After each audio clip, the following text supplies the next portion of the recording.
नमस्कार, मार्केट से पंचनामे में आप सभी का स्वागत है। मैं हूं सुमित और भारतीय बाजारों के लिए ऐतिहासिक दिन, जबकि आज रिकॉर्ड क्लोजिंग मार्केट्स में देखने को मिली। लगातार छठा सेशन जबकि भारतीय बाजारों में तेजी का रुझान बनता हुआ दिखाई पड़ा और अक्रॉस द बोर्ड आज बाइंग थी। चाहे आप बैंक्स को देख लीजिए, एनबीएफसीज को देख लीजिए, जहां पर जोरदार तेजी रही। मिसलेनियस ऐसे कई सेक्टर्स थे जहां पर खरीदारी थी। कुछ हद तक आज जो एक मूव था वो आईटी स्पेस की तरफ भी था और एक अच्छे जो गैप अप ओपनिंग मार्केट में देखने को मिली, वो गैप अप ओपनिंग को मार्केट ने सस्टेन किया। रिलायंस जैसे हैवी वेट्स आज अपने आप को होल्ड करा रहे थे 2050 के लेवल्स के आसपास। तो ओवरऑल बाजारों में एक अच्छा सत्र देखने को मिला और जो तेजी का रुख बना है, लिक्विडिटी ड्रिवन मूव जो मार्केट में आ रहा है, वो आगे भी शायद कंटिन्यू रहने का अनुमान लगाया जा रहा है। जिन भी जानकारों से हमारी बातचीत हुई, सबका मानना है कि एमएससीआई रीबैलेंसिंग बड़ा ट्रिगर है और उसके आधार पर भारतीय बाजारों के अंदर एक अच्छा मूव बनता हुआ दिखाई पड़ भी रहा है और शायद आगे भी देखने को मिले। तो उनको ही आप आधार मानकर अपनी पोजीशन के अंदर बने रह सकते हैं। कई ऐसे दिग्गज कंपनीज हैं जिनके नंबर्स बहुत अच्छे आए। मिसाल के तौर पे कैडिला के सिप्ला के नंबर अच्छे थे।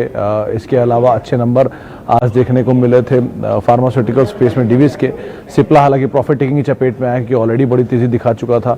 डिविस के केस में आउटस्टैंडिंग नंबर थे तो उसका इम्पैक्ट रहा। ब्रोकरेज हाउस अपग्रेड भी 4000 के ऊपर गए थे। ग्लेनमार्क थोड़े से मिले जुले से नंबर से वीकर साइड पर, तो उसका एक इम्पैक्ट बाजारों में देखने को मिला।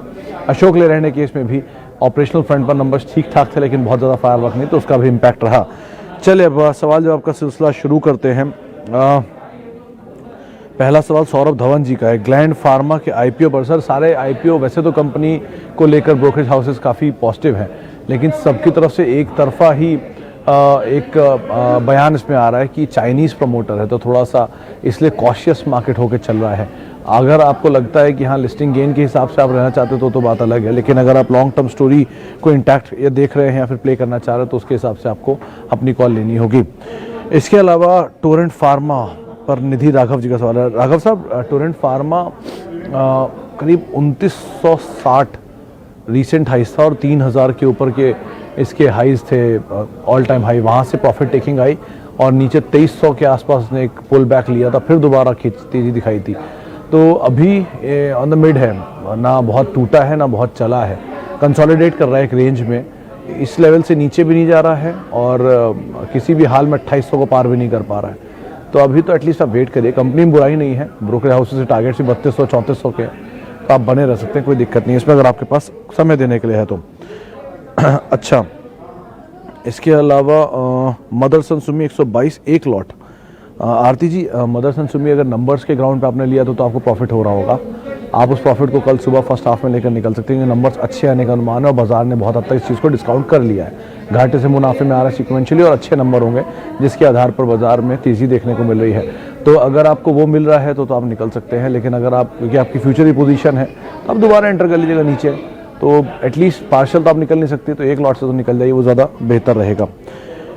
टाटा केमिकल और एयरटेल, सुबिन तलवार साहब, आज ही मैं पढ़ रहा था कि जो दिवाली की पिक्स आई हैं ब्रोकरेज हाउसेस की तरफ से, उनमें करीब 11 या 12 ब्रोकरेज हाउसेस की तरफ से जो पिक्स है उन सब में भारतीय एयरटेल मौजूद है और सबको लगता है कि वैल्यू बहुत साउंड है। गाबा साहब भी आज बोल रहे थे कि नंबर्स बहुत अच्छे आए हैं और शायद आगे भी यहाँ पे तेज़ी रहे, तो एटलीस्ट आप टाइम तो दे ही सकते हैं।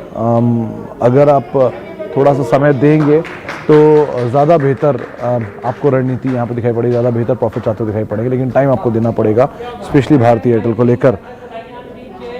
नितिन सोनी साहब पूछ रहे हैं कि यूपीएल में क्या करा जाए। सोनी साहब, डिपेंड करता है कि आपने टाइम फ्रेम कितना रखा हुआ है यूपीएल को लेकर, और नंबर्स के आसपास खरीदा या नंबर्स के मद्देनजर खरीदा था, नंबर्स के बाद खरीदा था। बड़ी तेज़ी इसने दिखाई है, प्रॉफिट टेकिंग की चपेट में है।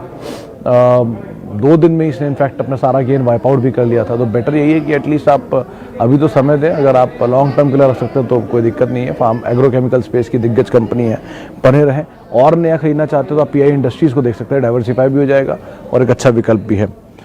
अच्छा, बीएचईएल पे अविनाश वर्मा साहब आपका सवाल है। देखिए, बीएचईएल के नंबर आए थे और कमज़ोर नंबर थे, ऑपरेशन फ्रंट पर नंबर ठीक ठाक नहीं थे। जितना मेरी याददाश्त कह रही है, शायद नंबर में थोड़ा सा लॉस भी इनको आता हुआ दिखाई पड़ा है बीएचईएल के नंबर्स में, लेकिन ओवरऑल वैसे कॉन्ट्रैक्शन आया है सीक्वेंशियल बेसिस पर भी और वाई बेसिस पर भी, ऑपरेशन फ्रंट पर भी।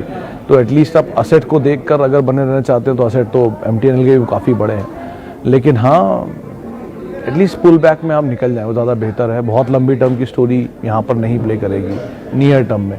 PSUs में बेटर ऑप्शन में NMDC देख सकते हैं, एटलीस्ट डिविडेंड तो मिलेगा ही, या फिर आप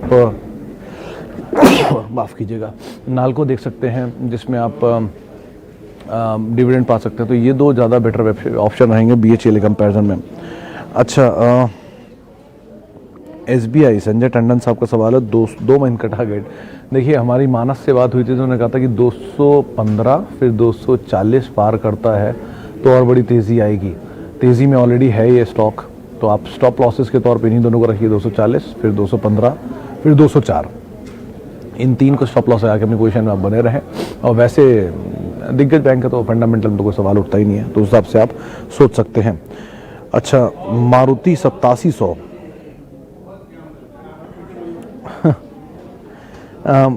मित्तल साहब, एक बड़ा आपका सवाल है कि 8700 पे मारुति लिया हुआ है, यहाँ ब्लॉस बुक करूँ और नेस्ले लूँ, क्या वो बेहतर रिटर्न देगा? एक अच्छी कंपनी को बेचकर आप दूसरी अच्छी कंपनी में जाना चाह रहे हैं सिर्फ 1 साल के रिटर्न के लिए, क्यों? मतलब आप दोनों ले सकते हैं, थोड़ा थोड़ा ऐड करिए, एक्यूमुलेट करिए, वो ज़्यादा बेटर ऑप्शन रहेगा। इंस्टेड एक से स्विच करके दूसरे में, मतलब तो टोल की सिचुएशन जैसी है, इस लाइन में लग गए वो पहले चल गई, वो लाइन में लग गए वो पहले चल गई, क्या फ़र्क पड़ता है? कंपनियां दोनों अच्छी हैं, दोनों कंपनियों में आप 52% शेयर मार्केट का ओन करती है मारुति, इसका नेक्स्ट पीयर हुंडई है, 17% 17.5% मार्केट शेयर ओन करता है। आप ऐसे अंदाज़ा लगाए कि 2000 तो सिर्फ इसके ऑटो एंसिलरी सप्लायर्स है, इस तरह की मेगा साइजेस कंपनी का, और आप उसमें से निकल के जा रहे चाह रहे हैं नेस्ले में। नेस्ले भी अच्छी कंपनी है, कोई दो राय नहीं है, मोनोपोलिस्टिक बिजनेस है, लेकिन बेटर यही है वो चीज़ जो सस्ती मिल रही है उस पर आप रहेंगे, या वो चीज़ जो थोड़ी महंगी मिल रही है उस पर आप जाएंगे। तो सस्ता ही ऑब्वियसली बात है चूज़ करेंगे ना, थोड़ा समय दीजिए और एक्यूमुलेट करिए। इस तरह के स्टॉक्स में ऐसा कुछ नहीं है कि 2 दिन 4 दिन 1 महीना 6 महीना 6 साल 1 आध 2 साल के अंदर कुछ रिटर्न आएगा। थोड़ा सा टाइम दीजिए, ये एसेट हैं जो क्रिएट होते हैं लॉन्ग टर्म के हिसाब से। अच्छा, डाबर अमर राजा शॉर्ट टर्म, डाबर भी बहुत तेज़ी दिखा चुका है, ऑल टाइम हाइस पर है। अमर राजा भी नियर टर्म में बहुत तेज चल चुका है। इमीडिएट ट्रिगर दोनों में कोई खास ऐसे बचे नहीं है, तो हो सकता है प्रॉफिट टेकिंग आए, तो आप ध्यान से इसमें ट्रेड करिएगा। अच्छा, इसके अलावा बंधन बैंक 290 रुपये पे, श्री शेंदु पात्रा साहब का।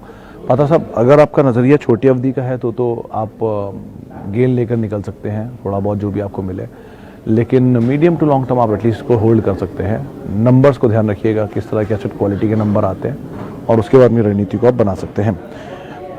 इसके अलावा HPCL फजल मोतीवाला साहब, HPCL में सर न्यूज़ फ्लो ज़्यादा है, इनफैक्ट BPCL एक ज़्यादा बेटर विकल्प है, लेकिन हाँ वो आपने एक जो बायबैक वाला ट्रिगर है उसके आधार पर शायद खरीदारी कर ली होगी, लेकिन तेज़ी मिले तो आप निकल जाएं, बहुत ज़्यादा फायर वर्क की उम्मीद ना रखें।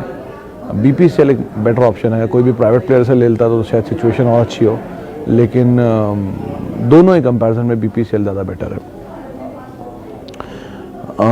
ग्लैंड फार्मा को लेकर जैन साहब अभी थोड़ी पहले हम यही बात कर रहे थे कि IPO अच्छा है, आप इन्वेस्ट करना चाहते हैं तो कर सकते हैं, लेकिन एक ही प्रॉब्लम है कि इसके प्रमोटर चाइनीज़ हैं, तो इसको लेके मार्केट में अनसर्टेनिटी ज़रूर देखने को मिल रही है।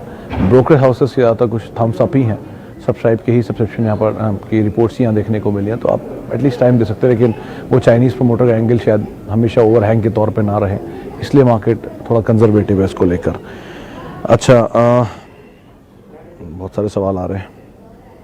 अशोक लेलैंड पर एक सवाल आया है अभय राजपूत जी का।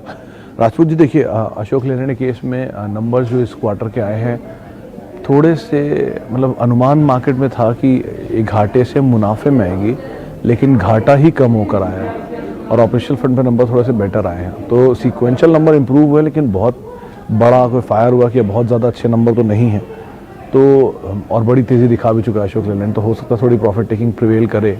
लिक्विडेट ड्रिवन मूवमेंट अभी तो कुछ भी भाग रहा है, लेकिन अदरवाइज आपको अगर कहीं भी रीजनेबल प्रॉफिट है तो आप एटलीस्ट लेकर निकल जाएं। नीचे के दाम पर दोबारा मिले तो आप एंटर कर सकते हैं, बहुत सारे स्टॉक हैं जो कि अच्छे दाम पर हैं, वहाँ पर एंटर कर सकते हैं। प्रवीण सिंह साहब, डॉक्टर रेड्डीज बहुत ही बढ़िया स्टॉक है, कोई दिक्कत नहीं है, कोई दिक्कत नहीं, आप बने रह सकते हैं इसमें, थोड़ा नीचे मिले तो आप एक्यूमुलेट भी करिए, कोई दिक्कत नहीं। 6,500 रुपये का टारगेट आ रहा है ब्रोकर हाउस की तरफ से। एक इंटरेस्टिंग सवाल आया है सुबीन तलवार साहब का कि रिलायंस विल गो डाउन। इसी प्लेटफॉर्म पर सर बहुत सुनने को मिला था जब मैक्वेरी की रिपोर्ट आई थी कि रिलायंस 1,300 रुपये का टारगेट आपने नहीं बताया, 7-8% टूट गया रिलायंस। वैसे तो उस दिन वो उस रिपोर्ट के ऊपर नहीं भी टूटा था, लेकिन फिर भी जब नीचे मिल रहा था तब सबको लग रहा था वो और नीचे जाएगा, अब जब ऊपर जा रहा सबको लग रहा है कि नीचे क्यों नहीं आ रहा। देश की नंबर 1 कंपनी तब भी थी, आज भी है। 14 लाख करोड़ की मार्केट कैप आज भी उसकी है, उस दिन 15 लाख करोड़ थी, 1-1.5 लाख करोड़ ऊपर नीचे हुआ खाली। तो नंबर 1 तो नंबर 1 ही है सर, आप देख सकते हो, आज हो या कल हो, नीचे मिले तो और ले लेना, थोड़ा थोड़ा करके ले लो, तो क्या दिक्कत है उसमें। चलिए, अब समय का थोड़ा अभाव है इसलिए और ज़्यादा सवाल नहीं ले पाऊंगा। हाँ, देव शर्मा का एक सवाल है SBI कार्ड को लेकर।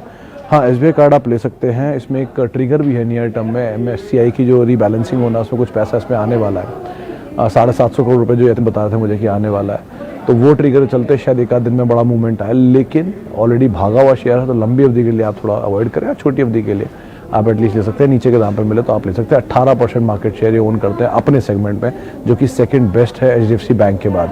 तो आप उसके हिसाब से अपनी रणनीति बनाएं। आखिरी में एक सवाल लेते हैं हीरो मोटोकॉर्प को लेकर बसंत सनोदिया जी का।